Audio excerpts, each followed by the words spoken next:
joined now by Jay Chisholm. He's the Southwest Regional Director for the University of Missouri Extension Service. Jay, great to have you here.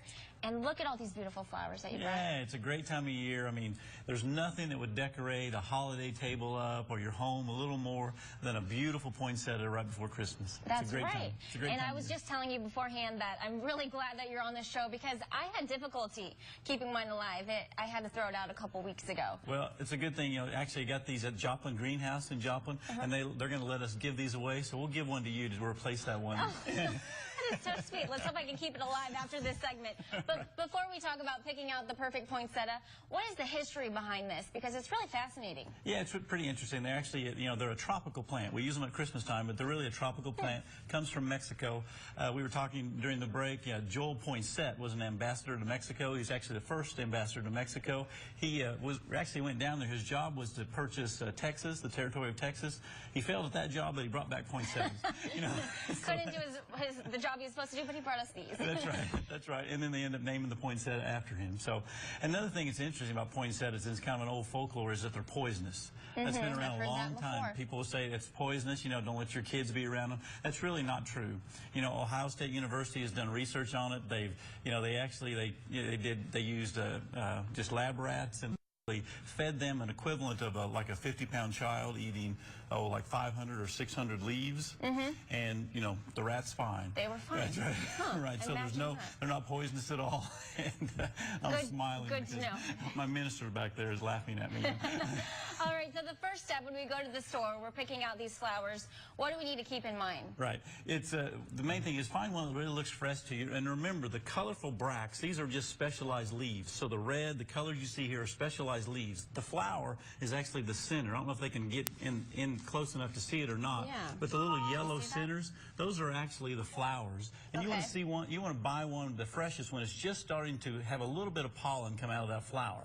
That's when they're the freshest. That's when you can take them home, and that's when they're going to last the longest. Now, I've never seen them in these colors. Maybe I just need to get out more, but I always see the red. Sure. Well, traditionally it's red, and that's still the most popular one. But the variegated ones now, there's all types of different ones. They're called ice punch and different, you know, different ones, and they're just really, really nice and just kind of different, just kind of festive.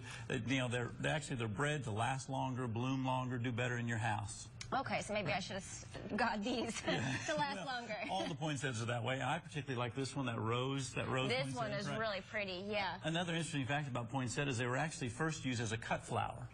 Before we started making them potted plants, the most popular potted plant in the country, they were a cut flower. Interesting. So all right, so once we bring these home, well, actually, I know when you're leaving the store, there was a tip about what you need to do when you're carrying your... Yeah, make sure you don't let it stay out in the cold weather. Remember, it's a tropical plant. Always use like a sleeve or an oversized bag to protect that plant from those drafts. Sometimes they'll actually wilt and never recover from that chill. If you're not careful, don't have your car heated up, those types of things. You know, little things, really, they're pretty easy to take care of. You know, don't water them until the soil dries out on top a little bit. When the excess water goes to the bottom of the pan or through the bottom of the pot into the catch pan, go ahead and pour that out. That gets rid of the soluble salts, which are a little sensitive to that. Keep them at a temperature about 62 to 70 degrees. It's a good temperature. It's probably a good temperature to keep your house at anyway, so they like that. Keep mine a little warmer, so there's my default. Maybe. And away from those vents, those drier, you know, the furnace vents, things like that, that's really hard on them. That hot air blast is also kind of shocking to them. Away from doors where the cold air comes in, too, is also kind of tough on them. And how long will these last if you do this, all these steps? If you do a good job, they'll actually, like any tropical plant, they'll bloom quite a while in your home. But even if it's after the season, yours is wilting down, you can actually quit watering it completely, put it in, let it shrivel down to just a stem, put it in a closet, just keep the roots alive, watering every couple months or so, and you can actually bring it back out in the spring, and it'll sprout out again. You can put it outside in your yard, and you can grow a poinsettia for next year. You're kidding. Yep, a fun project, and it saves you money. Yeah, we've got information on that online on our website if you want to know how to do that. Great, and that's MissouriExtension.edu? That's correct. Perfect. Thank you so much, Jay. You're welcome. Coming up.